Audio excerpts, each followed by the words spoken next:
Terima kasih Anda masih bersama kami. Bagi Anda yang baru saja bergabung, kami akan kembali ke berita utama hari ini. Seorang ibu muda melahirkan di dalam sebuah truk di ruas tol Cipularang, Purwakarta. Upah minimum Provinsi Jawa Barat tahun depan naik sebesar 5,7%.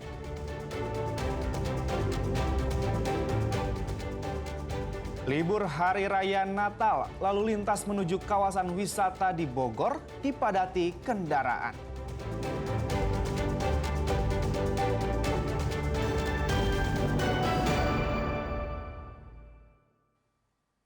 Polisi berhasil meringkus para pelaku yang meletakkan benda mirip bom rakitan di depan pintu sebuah gereja di Kota Bandung pada 19 Desember lalu.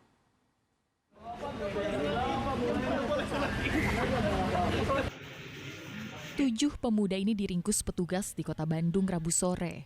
Dari hasil penyelidikan, aksi peletakan benda mirip bom rakitan tersebut berawal saat para pelaku membuat konten video dengan konsep simulasi ledakan di sebuah ruko pada 19 Desember lalu.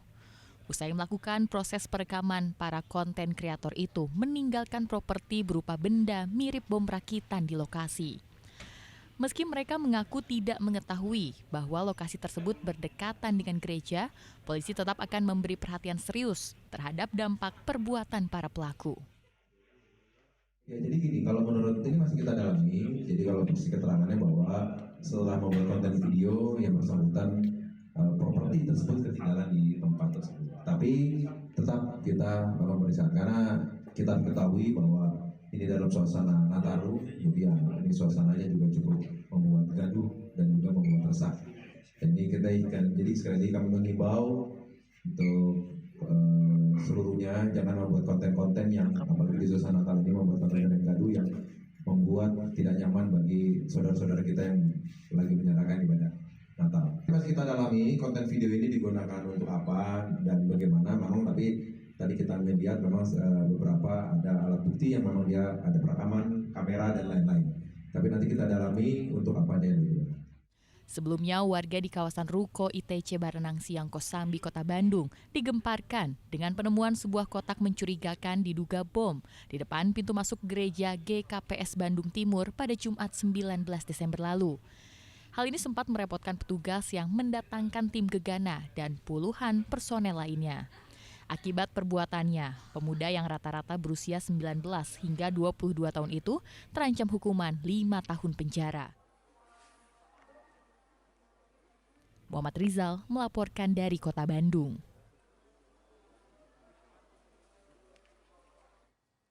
Seorang ibu muda melahirkan di dalam sebuah truk di ruas tol Cipularang, Purwakarta.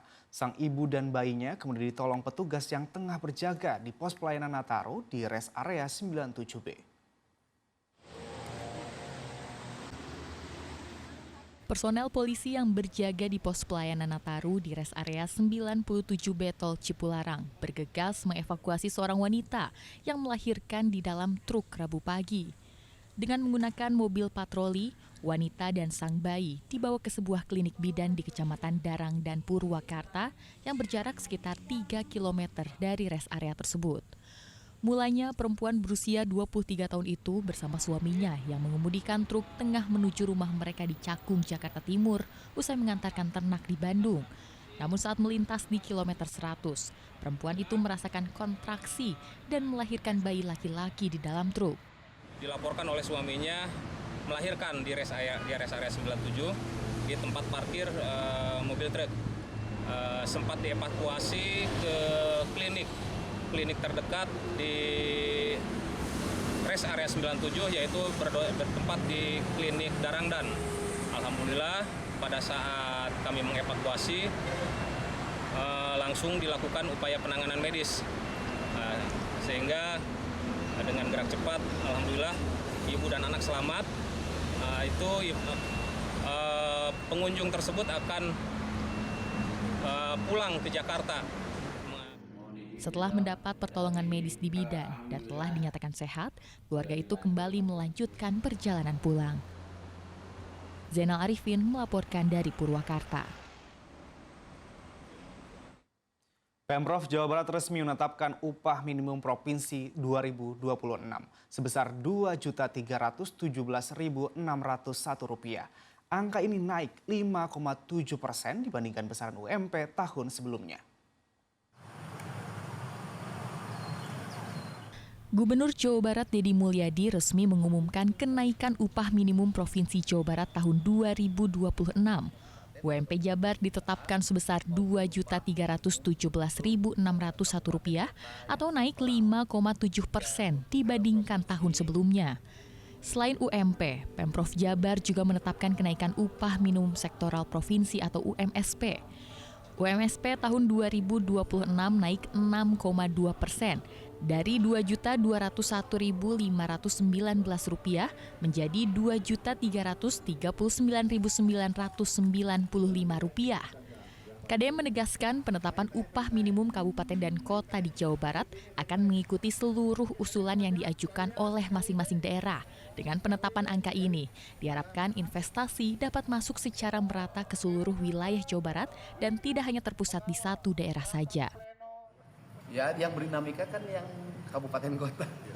Kalau di provinsi ya, yang mereka yang mengikuti semua berdinamika lah ya. Setiap orang kan yang satu pengen naiknya tinggi, yang satu pengen murah kan biasa. Tetapi kan kita harus ngambil pada sisi tengah-tengah. Sisi tengah-tengah itu adalah akomodatif terhadap kepentingan buruh, kepentingan pekerja, tetapi juga mempertimbangkan kepentingan ekonomi, kepentingan dunia usaha yang harus berkembang. Karena Jawa Barat harapannya bukan hanya bertumpuk di sebuah kabupaten investasinya, tapi menyebar ke berbagai daerah yang itu merupakan peruntukan daerah kawasan industri. Sementara itu, untuk upah minimum kabupaten dan kota, Pemprov Jawa Barat belum dapat mengumumkan secara resmi. Saat ini penetapannya masih menunggu proses pengesahan surat keputusan gubernur. Muhammad Rizal melaporkan dari Kota Bandung.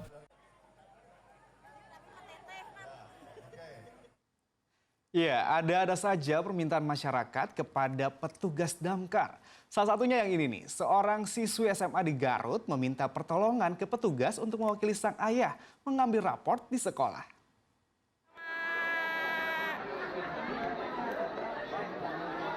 Di penghujung semester awal pelajaran sekolah, Dinas Pemadam Kebakaran justru banyak menerima laporan permintaan pertolongan untuk mengambil rapor.